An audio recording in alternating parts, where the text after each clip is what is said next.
Saludo cordial a los televidentes de Televicentro Canal 5 de Quito, Noticiero El Comercio TV, y a los oyentes de Platinum FM y Radio Quito AM.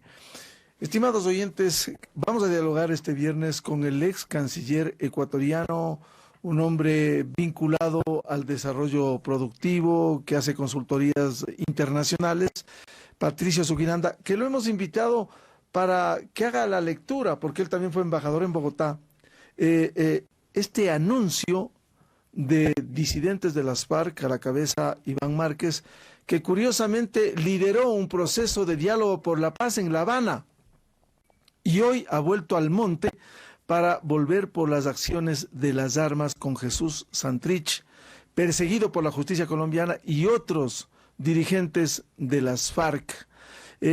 La guerrilla más antigua del mundo vuelve a la acción violenta.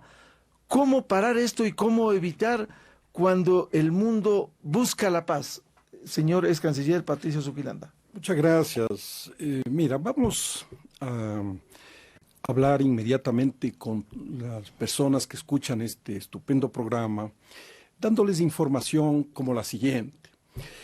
Mira, cuando Márquez habla de regresar a las armas, habla de regresar a la violencia. Y dice él que está basado, apalancado en el derecho que tienen los pueblos para irse contra el opresor. Yo me pregunto, en Colombia, ¿quién es el opresor? Yo no he visto en estos últimos años, no he visto un gobierno más democrático que el colombiano. Vino de las urnas, respeta los derechos humanos, respeta las libertades constitucionales. ¿Busca la paz? Además se desarrolla como un país absolutamente capitalista. En consecuencia, ¿dónde está el opresor? Colombia es uno de los países que recibe la mayor cantidad de inversiones en este momento en América Latina. Colombia le está disputando el primer puesto a México, a Brasil, a Argentina y a Chile como un país de desarrollo y de empuje tecnológico, económico y científico. Por lo tanto, ¿dónde está el opresor?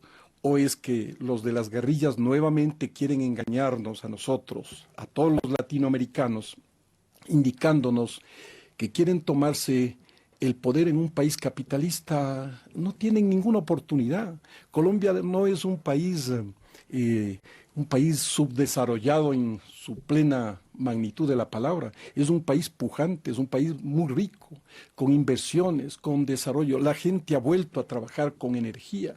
Por lo tanto, que van incluso a pese a la violencia, más de 250.000 muertos, millones de víctimas, miles de millones de dólares perdidos en casi 5 décadas. Y hay una frase que se te olvida, Miguel, que es el tema de los ríos de sangre que aportó la familia colombiana para conseguir la paz.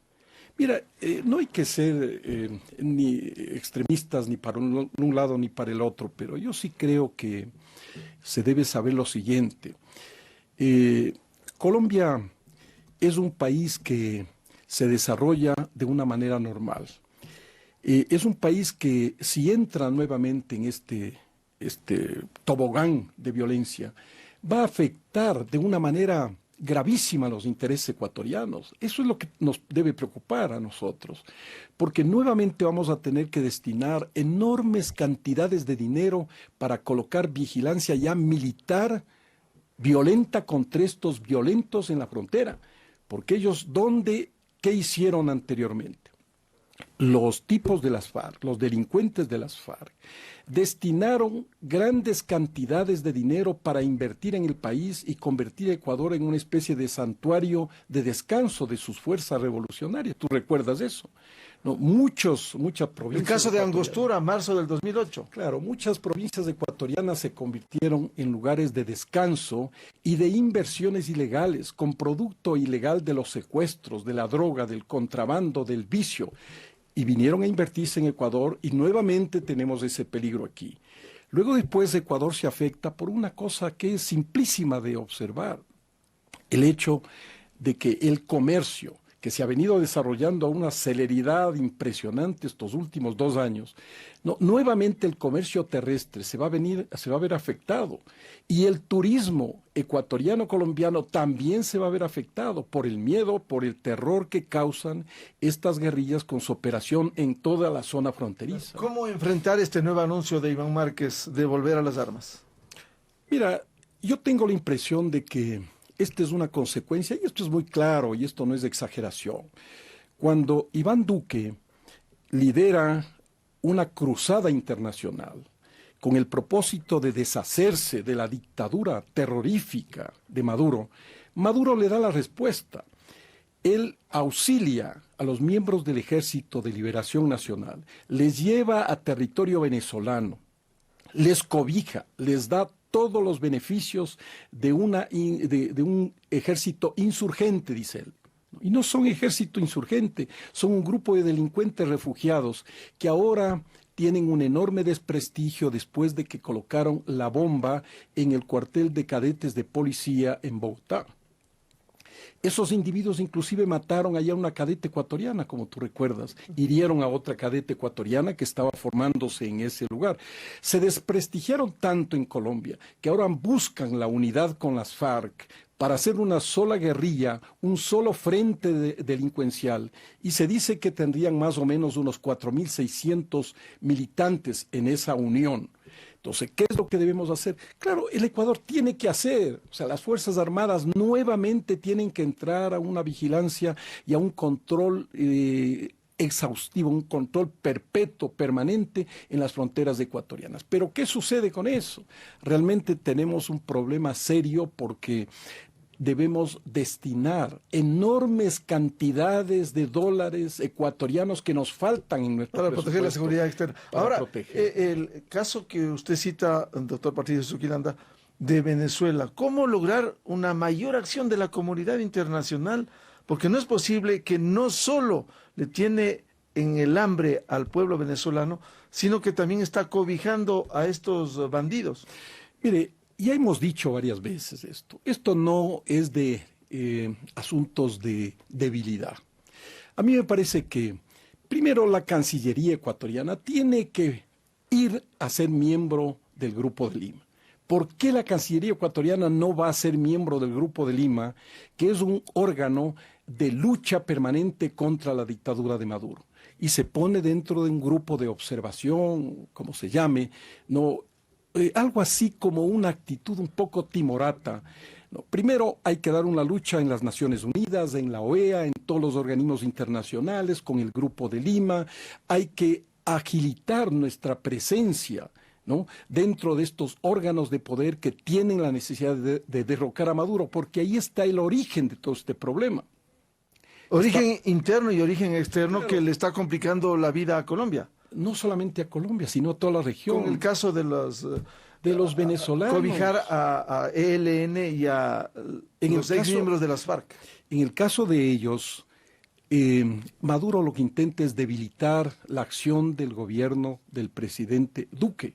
Eso es indudable, porque en este momento le pone a Duque toda la energía que él tenía para el desarrollo colombiano, y que lo estaba haciendo muy bien, la organización institucional, volver a la paz, que es uno de los beneficios más grandes que puede tener la humanidad y un país. Ahora tiene que volver nuevamente a la guerra, porque diga lo que se diga, el grito de Márquez es un grito de guerra.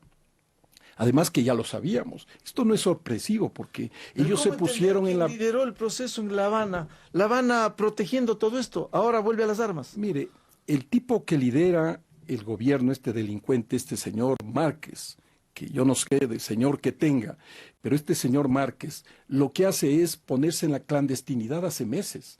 Nosotros ya sabíamos que esto iba a suceder, porque una persona que se pone en la clandestinidad no asume su responsabilidad como senador dentro del Congreso colombiano, no procesa todas las normas y los requisitos y los acuerdos de la paz, se mete en la selva nuevamente y lanza este grito de guerra diciendo que va a librarse de la opresión. ¿Opresión de qué?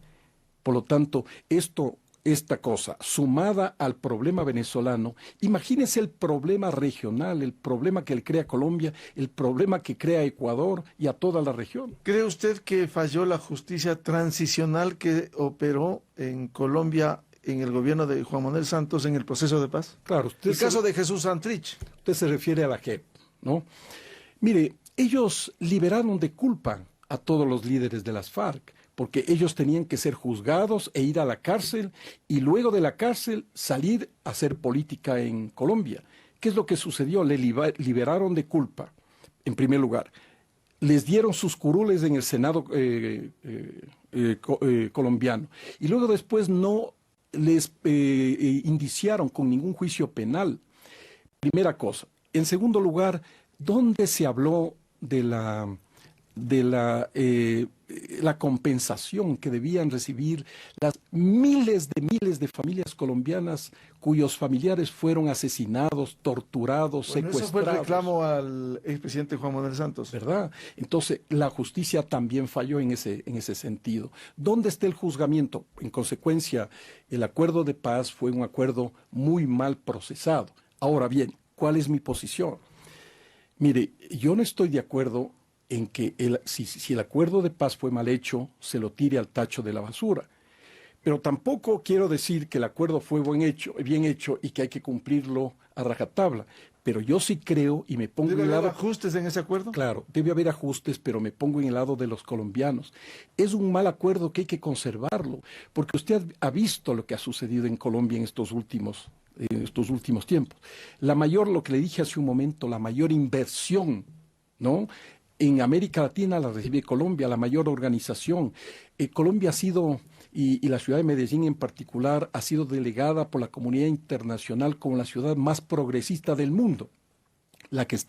Colombia está llevando adelante la cuarta revolución industrial, lo que se llama la economía naranja. ¿Por qué? Porque es una economía dinámica, es un país dinámico que tiene una gran población muy preparada y está recibiendo el beneplácito de la comunidad mundial. Suquilanda, ¿qué hacer con este anuncio de Márquez y su grupo? ¿Tendrá que caer todo el peso, no solo de la ley, sino de la acción dura de la fuerza? Es que tiene que ser así.